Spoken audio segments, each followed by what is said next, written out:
So the president sent in the military.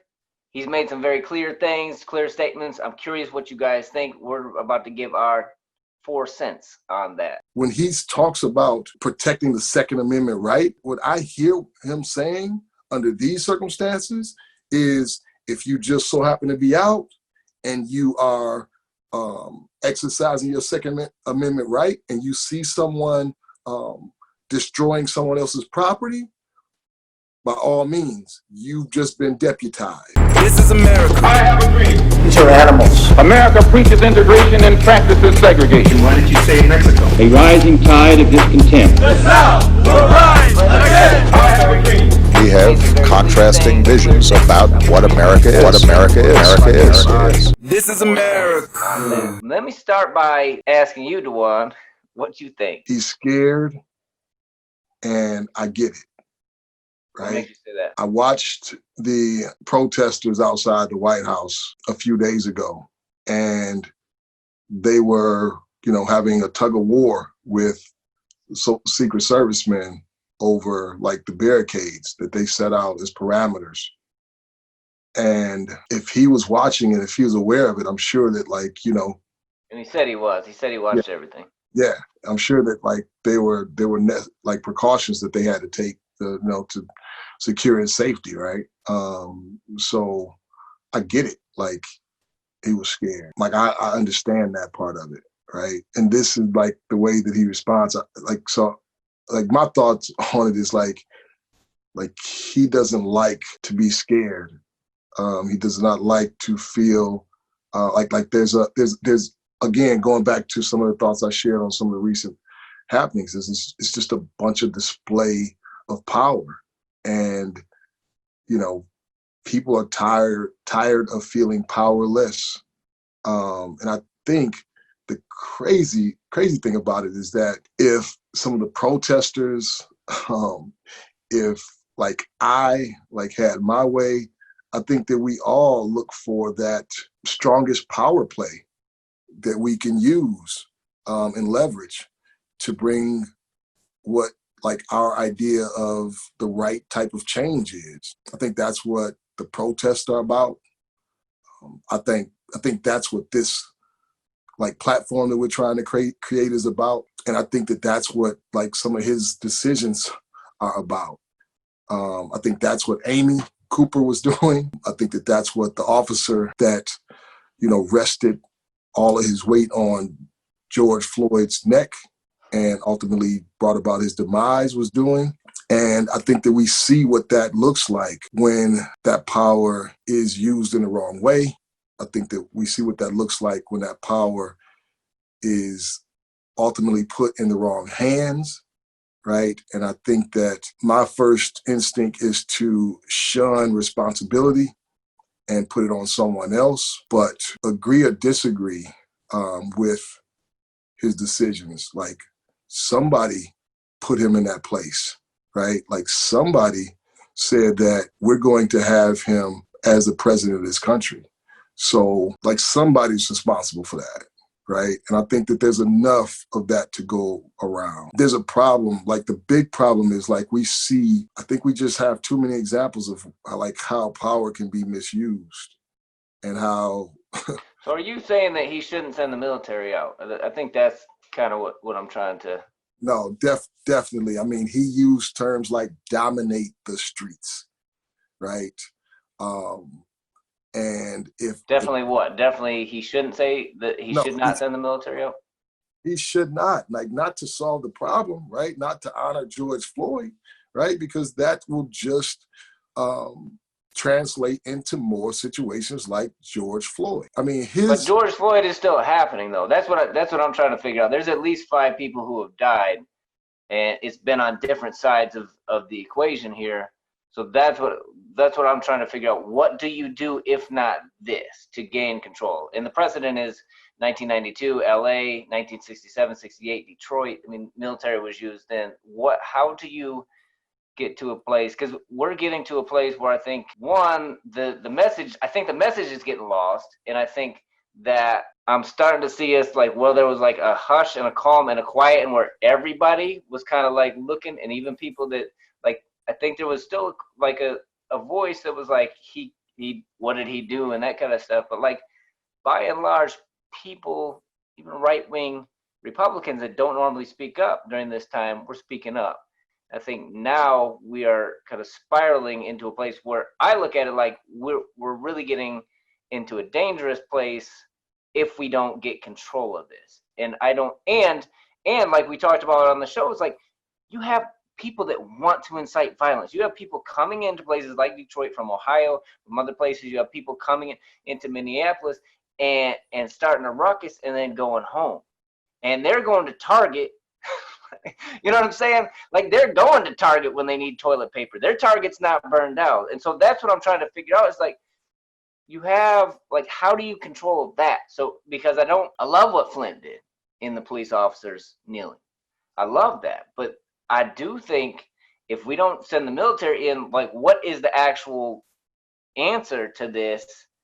And how do you even have enough time? Because I think we're headed towards, if we don't get control, like, we're headed towards, like, it's getting really out of control. Civil war is where I look at it, like, we'll go on.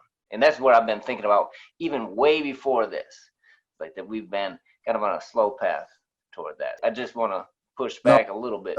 That's good. No, I appreciate that. And I think that you gave a great example. I think you almost partially answered the same question when you brought up Flint, right? It's like, if you love that, like, why wouldn't we try that? Yeah. Us going into a really dangerous place, I think that, like, what's been lost is, like, we've like, the Black community has always felt that way. Like, what everybody else is feeling now, we've always felt that way, right? We always felt an Amy Cooper away from dying when we leave the house. We always feel like a police officer feeling like taking a break on my neck away from, like, just that simple decision, because that type of power, like that's what they possess, right? Like, okay. That's power, like, that people are yielding, right? When he talks about protecting the Second Amendment right, what I hear him saying under these circumstances is, if you just so happen to be out and you are exercising your Second Amendment right, and you see someone destroying someone else's property, by all means, you've just been deputized, right? So, like, the Ahmaud Arbery thing. That was the one thing in the speech, I'm going to tell you, that really stood out like a sore thumb to me. And I was like, oh, that was strange. Like, where did that come from? In the context, like, there was, like, you know what I'm saying? It's like and he just dropped it in there and kept going. So keep going. But that was the one thing that stood out to me, like, Yeah. So this place that you say you're describing the country going in, we've always been there. Like, we live in that country that you're scared of America becoming, right? Like, we have lived there my whole life. I was birthed into that place, that chaos, that destruction, that potential, like bonfire, like, that you're describing. Like, I've lived in that place. Like, I have learned to navigate in that place. And I know that, like, the optics makes it look a lot more, like, desperate for everybody. And that is the part that's frustrating, even more frustrating, right? It's because, like, oh, now we're going to do something, right? Like, why didn't we send the military into some of these police forces that had all this crazy stuff going on? Like, why didn't anybody think to send the military into, like, Ferguson, into Baltimore, into the LAPD, into the NYPD? Like, why didn't we do that then, right? Because Black lives don't matter to this country, and they never have. And we just want to know if they ever will. And you know what? Like, we don't even want to be concerned with the moral compass. We just want justice, right? Like, if we could just get justice, right? If he could dominate the system, if he could dominate some of these police forces, right? Like, I'd be happy with that, and we wouldn't be having these protests, right? If we would have listened to the silent prophetic word of a Colin Kaepernick, right? Instead of demonizing him, right? And crucifying him like we do prophets, we may have been able to get out in front of this. But I think that we'll just arm and militarize more people and see where that goes. But I would love to see us try to exercise and implement what happened in Flint, where the chief came out, dropped his baton, put down his shield and said, you know what, like I'm here for you. I hear you. What can we do, right? And there was a unified response that they said, well, walk with us, right? Yep. And that's the oneness that we need, right? Yep. You know what I mean? And like my heart goes out to, like, I know a lot of police officers that work for the Detroit Police Department. I set aside time today to call and check on some of them and just see how they're doing. Yep. I would not want to be a police officer right now under these circumstances, right? But yeah, just my heart is kind of going out for them right now. And like, it's funny because like, I wonder, as I say that out loud, I wonder how like my peers will receive that, me saying that, you know what I mean? Yeah. And what type of box they would want to put me in, like I was hearing wondering the same thing. you know what I mean? And I think it's going to be mixed. I've seen so much. Yeah. I've seen a Yeah. lot of people just. You know what I mean? And it's like, I can compare horror stories like with Detroit Police Department with like the best of them, right? It's like, I can compare stories to people. I have my own trauma associated to my interactions with the police department, especially as a young Black male growing up, in Detroit. But I also like combat that narrative, like with positive interactions that I've had with police officers that work for the same force. And I realize that we have work to do, and I try to figure out like what my part is in playing that, right? But if we're going back to like just the comments of the president, Trump. Man, like, I don't know. Yeah, I mean, I'm excited and anxious to hear your thoughts, but I just think that the military rolling around the neighborhood means something totally different for me than it means for you, right? Yeah, so. And there's definitely, and I recognize that, and I even recognize the fact that like it doesn't alarm me as much as it would you or people that look like you, based upon my personal experience and my like all the thing that's in here and in here. I'm not a fan of police. Like, I get funny when they get behind me, but I'm not. I also don't have the same experiences as people of color and Black people in particular, and so that stuff is not the same.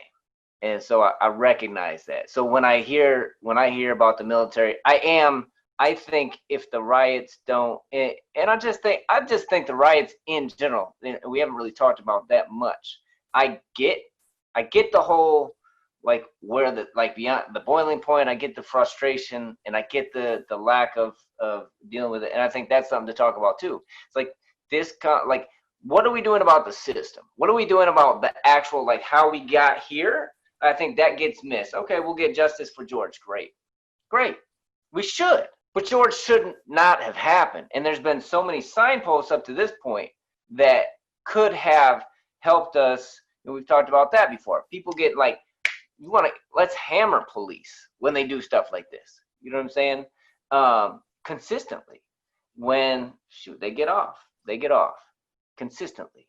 The percentages, like the stats are crazy. I looked them up. I don't have them off top, but like the stats of police killing unarmed people and them getting off is pretty crazy. But yeah, man, it's like, let's deal with the system. Let's deal with the system first. I look at like, my hope is this, as far as, because this is gonna happen. It's happening. I hope we set curfews for everybody, and I hope we have my ideal, and I don't think this is going to happen, but the military would do things similar like police. But I hope people just stop doing dumb stuff. I would love to see people continue to protest. I think the idea of that statement is beautiful. But I also see that like this, again, it's kind of like the wedding marriage things. Like, everybody who's protesting, what kind of work are you going to be doing? What can we actually do on the other side of this to make sure there's follow through, to make sure there's systematic change, to make sure you're reaching out to government agents, etc. Like, there's a lot of things that I'm wondering. Like, we don't have someone to elect in this coming up election. Like, there is nobody on the ballot. And so I'm also waiting for like a third party person or a Republican or Democrat who's like has some sense and can more like meet people in the middle but third party I think would be great. It's really got some like gravitas that can step in and be like, hey, like, because I saw this coming 3.5 years ago. Like this exact scenario, Civil War or World War III, based upon the president that's in office. And I was never worried about his policy as much, because I was like, he'll do the same thing Republicans do. But I was worried about the fact that, like, man, you hear how he's speaking to his fellow Republicans when we're in the primary? It was nuts. Like, it was like mind-boggling to me. And then like how he talks to reporters and Democrats and everybody else, he runs people over. He attacks people on Twitter and otherwise. And I'm like, this dude is gonna get us in a fight. This is the type of dude that runs their mouth like constantly, and you just want to fire on them. Like even like peaceful people just like, shut up. Dude, like, you know, the dude at the party that just talks and talks and talks until somebody just beats the hell out of him. Like, that's the type of president we have. And that's a real problem. That is a huge problem. We need someone with a little bit of sense and diplomacy. And so I'm really hoping that there is somebody with some middle ground, someone's got a good platform that can step in and be like, dude, like we need an overhaul. We also as a country need to start understanding each other and hearing each other, and enough like this bomb throwing back and forth. I'm surprised that I haven't heard anyone really kind of go for it yet. And maybe that's just because it is audacious. Maybe it's because it is huge, but shoot, if you're going to go for it, now is the time. You know, Biden is like an absolute joke. I wouldn't trust him to run like a small business. And we already see what Trump's doing. I wish we could have got to the Flint thing sooner. I think we're gone from that. Like, I wish that would be like a national thing, even though I think that would be hard to regulate. I'm hoping the numbers like help calm people down. Like when I hear dominate, that's what I hear. It's like he's talking about dominating I hear numbers. I have to go back and look at his exact quote. But I will say too, again, the second Amendment thing seemed wild to me. And I think because it's so calm and collected, I think that can miss and go over people's heads, or just not impact people that look like me or Republicans the same way it would somebody that looks like you, somebody in the left, somebody who's out there. But that stuff, I think you're giving people license. I also don't think it's right. Like, people are dying. Like, people are already dying. And so I think like that's the flip side of that to me. It's like, don't die. You know what I'm saying? You have a gun. So I'm not saying he should have said that, but I am like, that's the flip side. People are actually dying. Dude in Texas, they just, man, I haven't seen it, but I heard about it, and it's horrible. That's where we're at, man. And the longer we stay here, that's why I'm not as, that's another part of the military thing, because I think the military thing could like speed things up in terms of like shutting stuff down. But the longer we stay here, I think the closer we move toward like an actual all-out war, race war, civil war, whatever you want to call it. And then, shoot, nobody's ready for that. Like, people call, like, Detroit is definitely not ready for that. You know what I'm saying? LA, New York, where do you think that stuff is going to hit the hardest? And nobody's ready for that. Nobody wins in that scenario. I think that, like, the speed things up, the dominate the streets. When I hear him use the term like cooperation, we need cooperation, not contempt, right? Especially for somebody that like moves like a dictator.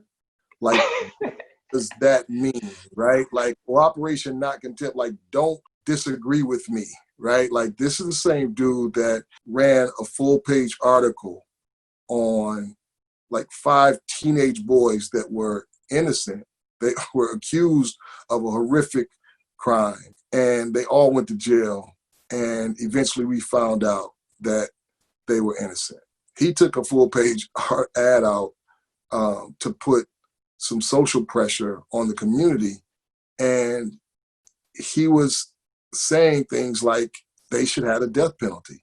Like, we'd have found out that they were innocent later on, and they would have all been dead. That's the type of person we have calling the shots. And when I hear him say like that, and even when I hear you say, like, I think that, you know, it could just overwhelm and get to that place much faster. I hear, like, let's get back to that place where the Black people are the only ones that have to worry about the civil unrest, right? Because we live in a state of civil unrest, right? Like, we don't rest.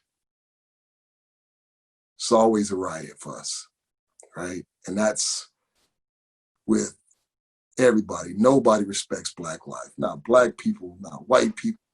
It's open season on us all the time, right? It's just that the folks that you guys can call when it's going down to make sure that, you know, they're to protect you. We don't know how that call is going to go for us. Most people I know, most Black people I know in the city, don't even call the police. People that don't know, they don't even understand that. Sometimes they say, well, like, don't call the police when you need them. It's like, we don't. Like, we don't. We don't.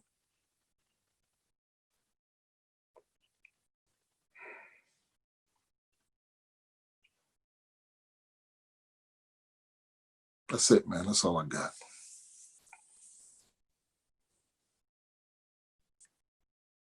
He's making America great again. That's for damn sure.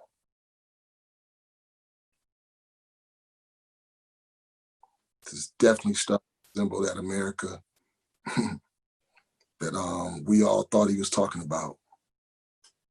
It's definitely starting to feel like that. So I hear you, and I feel for you, and I want that to be clearly communicated. So, and that's it. Like, there is no follow-up after that. There's no qualifier. That's not meant to qualify something I'm about to say. I recognize from whatever capacity I can from my vantage point. Stuff just needs to change, and need to put the work in. Yeah. Well, sleeves stay rolled up.